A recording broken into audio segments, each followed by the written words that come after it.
ஸ்ரீமதே ராமானுஜாய நமஹ. குடுமி ராமானுஜமும் டிஃபரன்சியேஷனும் என்னடா புதுசாக இருக்குது இந்த தலைப்புன்னு பார்க்குறீங்களா? இதான் விசேஷமான பதிவு தான் இது.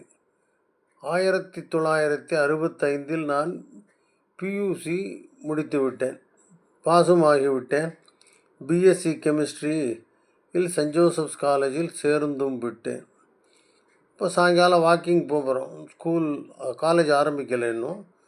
அப்போ பக்கத்து குடுமி ராமானுஜம் என்னோட அப்படி நடந்து வருவான். நாங்கள் எப்படியும் நடப்போம், கோவிலுக்கெல்லாம் போக மாட்டான் அவன். குடுமி ராமானுஜம் விசேஷமான பெருமாள்லாம் சேவிக்கக்கூடாதுன்னு சொல்லிகிட்டு இருந்தான், அது வேறு விஷயம்.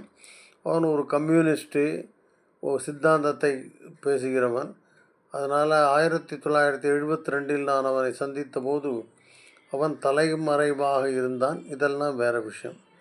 இப்போது எனக்கு சொல்கிறான், இந்த வாக்கிங் போகிறபோது குடுமி ராமானுஜம் எனக்கு சொல்கிறான், நாராயணா பிஎஸ்சியில் சேர்ந்துவிட்ட, இப்போ மேத்ஸில் உன்னோட ஆன்சலரி மேத்ஸில் டிஃபரன்சியேஷன்னு ஒன்று வரும், அது புதுசாக கற்றுக் கொடுப்பா. டிஃபரன்சியேஷன்னா என்னடா ராமானுஜு அப்படின்னு சொன்னால், 2 வேரியபிள், அதாவது ஒன்று டிபெண்ட் வேரியபிள், இன்னொன்று நான் டிபெண்ட் வேரியபிள். இப்போ 2 பேருக்குள்ளே ஒரு ரிலேஷன் இருக்கும். ரிலேஷன் எப்படி இருக்குன்னா, y = x² இருக்குதுன்னு வச்சுக்கோங்க அப்படின்னார். அப்படின்னா என்ன?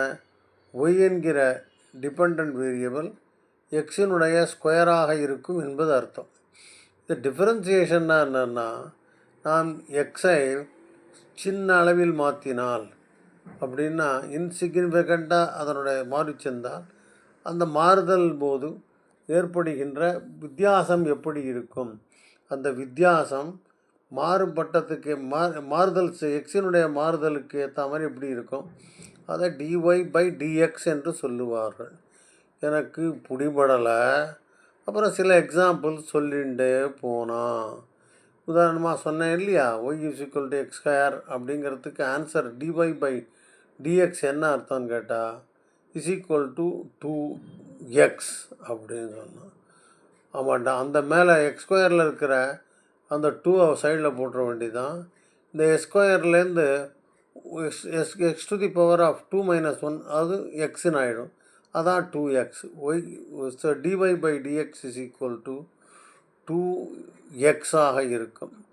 அதாவது நாம் எக்ஸை, இந்த இண்டிபெண்ட் வேரியபிளை நாம் மாற்றுகிற போது அந்த மாற்றம் இவ்வாறு இருக்கும்னு சொன்னான். அப்புறம் 2-3 எக்ஸாம்பிள் சொல்லிகிட்டே போனான். அவன் சொல்ல ஒரு 10 எக்ஸாம்பிளுக்கு அப்புறம் எனக்கு பிடிபட்டது.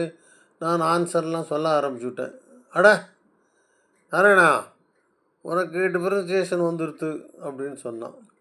உண்மையால் இது கிளாஸ் இப்படி ஆரம்பிக்கலை, மேத்தமெட்டிக்ஸ் கிளாஸ். லிமிட்லாம் சொல்லி கொடுத்து அப்புறம் மெதுவாக டிஃபரன்சியேஷனுக்கு சென்றார்கள். அப்போ பிடிபட்டது எனக்கு இந்த ராமானுஜத்தோட அந்த இன்ட்ரோடக்ஷன்னால் எனக்கு டிஃபரன்சியேஷன் வேகமாக போட வந்தது.